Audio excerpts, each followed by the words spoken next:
პრეზიდენტად რომ მუშაობს იმ კაცს მიხეილ ყაველაშვილს ინტერვიუში, ოღონდ არ ვიცი ვისთან, იმიტომ რომ როგორც წესი მე სახელმწიფო არხებს არ ანიშვიათად ვადევნებთ ვალყურს. ოცნების პრეზიდენტმა ოპოზიციურად განწყობილ საზოგადოებას ფეკალიების მჭამელი ბუზები უწოდა. მე ასე ვიცი, რომ თუ პრეზიდენტი ხარ, შენ ხარ ყველას პრეზიდენტი, მათ შორის ოპოზიციურად განწყობილი საზოგადოების მნიშვნელოვანი ნაწილისა, ან ყველასი, ვინც ოპოზიციურად განწყობილია. შენ არ ხარ მარტო ერთი პოლიტიკური ჯგუფის, ან ერთი პოლიტიკური ჯგუფის ამომრჩევლის, ან შენ და მილოიალურად განწყობილი საზოგადოების პრეზიდენტი, შენ უკლებლივ ყველას პრეზიდენტი და უმაღლესი მთავარსარდალი ხარ. შენი ქვეყნის ბიუჯეტს, თუ მაინც და მაინც ამ სიტყვებით, ან ასე გამარტივებულად, ასე დაღეჭილად უნდა ახსნათ, ავსებენ მოქალაქეები, რომლებიც ამ ხელისუფლებას წოდებულ ბანდას, მათ შორის შენ გეწინააღმდეგებიან, აგრეთვე ადამიანები, მოქალაქეები, რომლებიც შენი მომხრეები არიან. ფეკალიების მჭამელი ბუზები რომ უწოდა ამის გამო მიხეილ ყაველაშვილს, ახლა ორი ძიმე სიტყვა არ ეკუთვნის, რა საკვირველია. მაგრამ მეორე მხრივ საკუთარი თავისთვის მიკითხავს, ღირს კი დაწვრილმა ნება ადამიანებზე, რომლებიც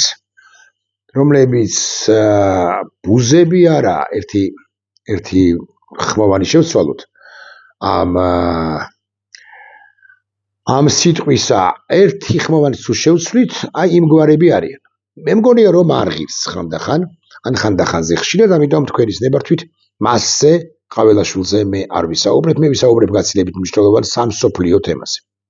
2 დღის წინ მე მქონდა საკმაოდ მნიშვნელოვანი შეხვედრა ერთ ჩემს მეგობართან, მცოდნე კაცთან, პირთან, რომელიც მე ხო ვაკვირდები, მაგალითად უკრაინაში მიმდინარე ამბებს, მაგრამ ის გამადიდებელი შუშით აკვირდება და არა თუ მოცალეობის ჯამს, არამედ პრაქტიკულად ყოველ 15 წუთში ერთხელ, ყოველ 20 წუთში ერთხელ ახალ სტატიას ეცნობა, თან სძინავს 3-4 საათი და დანარჩენი 19-20 საათი ასე ვუტრირებ თქვენის ნებართვით, სწორედაც რომ უკრაინაში, ფრონტზე და უკრაინის გარშემო მიმდინარე პროცესებს ადევნებს თვალყურს. ხო და ამ ახალგაზრდა კაცმა ჩემთან განხილვისას, ჩემთან მსჯელობისას წამოჭრა საკითხი, რას იზამს რუსეთი, აი ყაველაშვილის რუსეთი, გარკვეული პერიოდის შემდეგ, თუ არ ვცდები, მე ამ თემაზე გუშინ ვიდეო ლაივ ჩართვაშიც ვისაუბრე და შესაძლოა ვიდეო ბლოგშიც, მაგრამ თქვენის ნებართვით გავშლი ამ თემას 2026 წელს, როცა მას რუსეთს ფრიად და ძალიან და ერთობ და გაცილებით გაუჭირდება. რუსეთს რომ გაუჭირდება, ამის მადასტურებელი, ამის ინდიკატორი ბევრი რამ არის, მაგალითად ის, რომ მისი ჩრდილოვანი ფლოტი ნავთობისა ნელ-ნელა სუსტდება, მე არ ვამბობ რომ სრულიად განადგურდება 2026 წელს, მაგრამ უკრაინელებს მიაქვთ შეტევები, იერიშები სხვადასხვა სივრცეებში, ოკეანეებსა და ზღვებში. არა მხოლოდ ამიტომ სუსტდება, არამედ სანქციები ამოქმედდება უფრო ქმედითად. მაგალითად იმიტომ, რომ ნავთობის ფასი მოდის ქვემოთ, მათ შორის რუსული ნავთობისა, მაგალითად იმიტომ, რომ ნავთობსა და ბუნებრივ აირზე, რუსულ ბუნებრივ აირსა და ნავთობზე სრულიად უარს იტყვის ევროპა უკვე თქვა, მაგრამ აი დარჩენილ ნაწილსაც აღარ შეისყიდის, რასაც მოცემულ ეტაპზე ყიდულობს. მაგალითად იმიტომ, რომ ასე ცალსახა არ არის, რომ ჩინეთი მხარს გაუმაგრებს ამ შლეგ ლიდერს, ანუ პუტინს და პუტინის რუსეთს, პუტინიზმს, ომს, აუცილებლად პირდაპირ თუ ირიბად დააფინანსებს და ასე შემდეგ და აი ამ და სხვა ფაქტორების გათვალისწინებით, მათ შორის იმის გამოც, რომ ევროპა შეიარაღდება, ევროპა გაცილებით ადეკვატური იქნება, ევროპა, რომელიც ევროპელებმა მიატოვეს პირველ ყოვლისა გასული საუკუნის 90-იანებშიც მიმდინარე საუკუნის 21 საუკუნის 10-იან წლებშიც დასაწყისში და 10-იან წლებში ევროპა მოფერიანდება, მათ შორის ბევრი სხვა ფაქტორის გამო და იმის გათვალისწინებით, რომ რუსეთი არამც და არამც არ მიიღებს იმ სამშვიდობო შეთანხმებებს ამერიკულ ევროპულ უკრაინულს, ან მხოლოდ უკრაინულს, რას იზამს რუსეთი. და აი ამ ახალგაზრდა კაცმა, რომელიც აკი გითხარით, რომ გამადიდებელი შუშით აკვირდება ყველაფერს და აანალიზებს მეთქი, გამოთქვა ასეთი ვარაუდი, რაზეც ჩვენც ვილაპარაკია, რომ რუსეთმა შეიძლება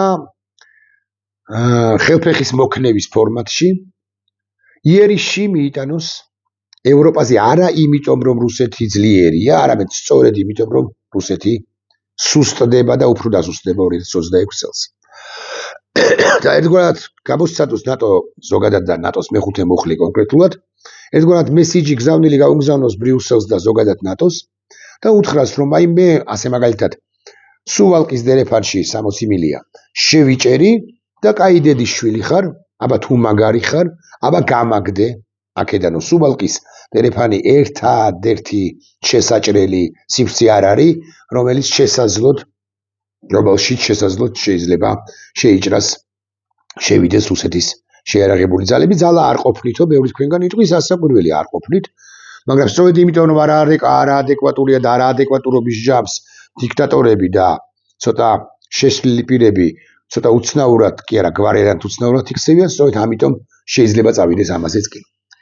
მეორე სივრცე, რომელზეც ლაპარაკობს ჩემი მეგობარი და არა მხოლოდ ის, მეც წამიკითხავს ბუნებრივია, ეს არის ესტონეთი, ესტონეთის ნაწილობრივი ოკუპაცია, მოდი ასე ვიტყვი, ახალი რეალობის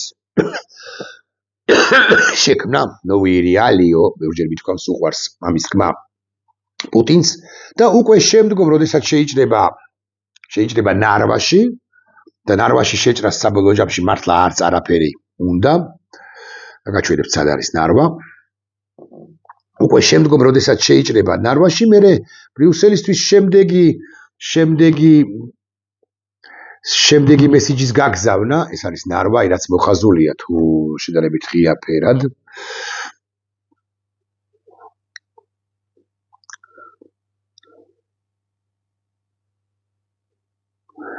და სანქტ-პეტერბურგიდან თუ გნებავთ დავსერჩოთ, აი რამდენია არის ესეთი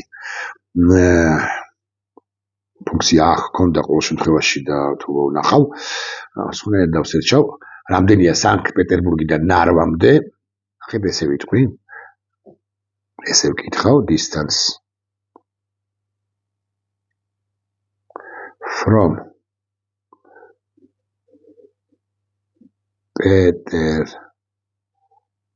Peterburg to Narva 2 საათი და 25 კილომეტრია, 2 საათი და 25 წუთია, 154 კილომეტრია პირდაპირ გზით.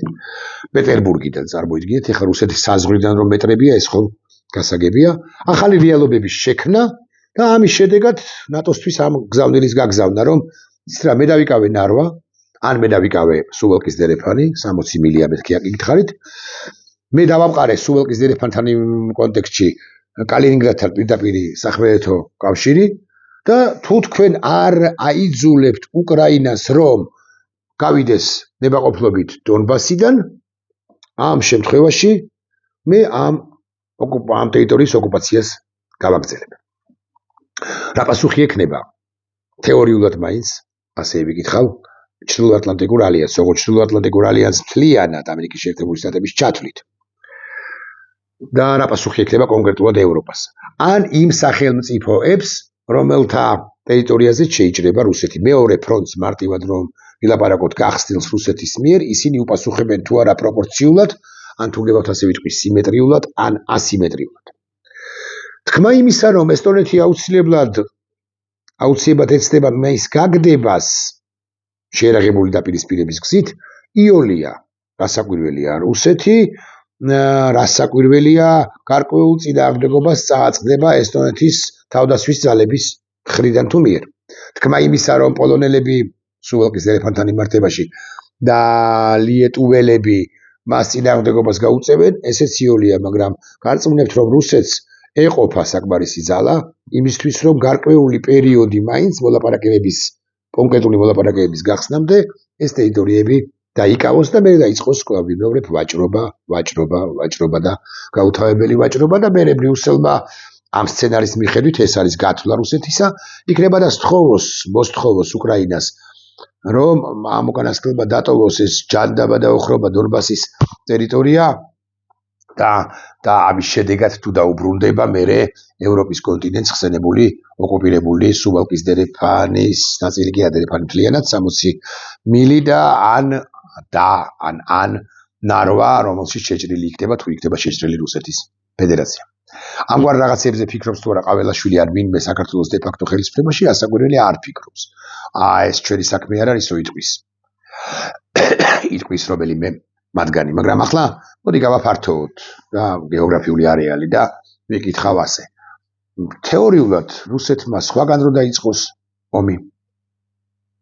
თეორიულად ლაპარაკობ. ნატოს ტერიტორიას გულისხმობ, არ გეგონოთ რომ მაინც და მაინც არა ნატოს ტერიტორიაზე ვაკეთებდე აქცენტს. გამორიცხავთ?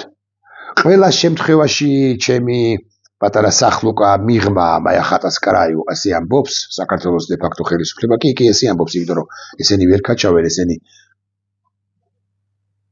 ერთ ხმოვან შეცვლილი ბუზები, სიტყვა ბუსში შევწოვოთ ერთი ხმოვანი, სხვა რამეს ფიქრობენ, სხვა აქცენტებს აკეთებენ და ოღონდაც კი გადარჩდნენ ხელისუფლების კონსოლიდაცია მოახდინონ, უკლებრივ სხვა თემების ამბებისაგან მიუბრბით ფიქრი.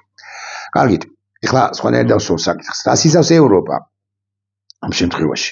იოლია იმის თქმა, რომ ესტონეთი გაუწევს წინააღმდეგობას ბრიუსელის, უფრო ზუსტი რომ იყო ნატოს მხარდაჭერის გარეშე და უფრო კონკრეტული რომ იყო შეერთებული შტატების მხარდაჭერის გარეშე, ტალინი რუსეთს ვერ შეეწინააღმდეგება.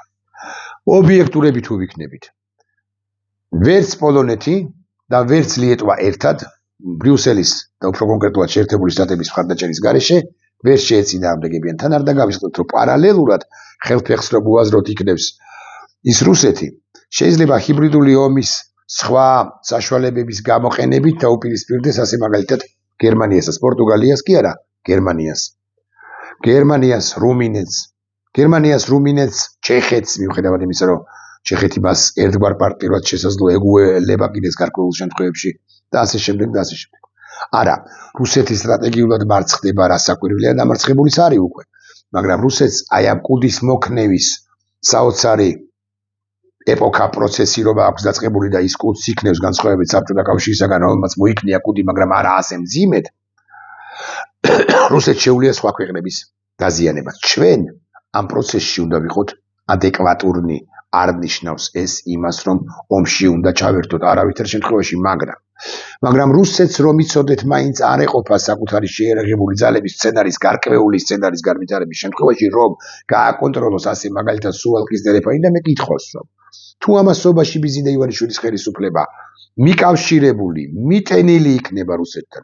ემან ხომ არ მოხდება ისე, რომ თავდაცვის უწყება რუსეთისა, საქართველოს თავდაცვის უწყებას, ან რუსეთის ზოგადად ხელისუფლება საქართველოს დე-ფაქტო ხელისუფლებას მოსთხოვს, რომ შენი ასეული, მეც არ ვლაპარაკობ ხალხ, შენი ასეული დაამახმარე იმისათვის, სუვალკის დერეფანში ან ნარვაში, რომ იქ გამაგრდეს ჩვენი პოზიციები და რა სიტყვის ბიზინა ივანიშვილი. მე გეტყვით, ეხლა ერთ უცნაურ წინააღმდეგობას წარმოვთქვა. ბიზინა ივანიშვილიც კი, რომელიც არასოდეს არ დამიცვია პრაქტიკულად, ბიზინა ივანიშვილიც კი, ახაც არ ვიცავ, ცხადია, უარს ეთქვის რუსეთს და იმიტომ რომ ვერ გაბედავს. ბიზინა ივანიშვილი ვერ ბედავს.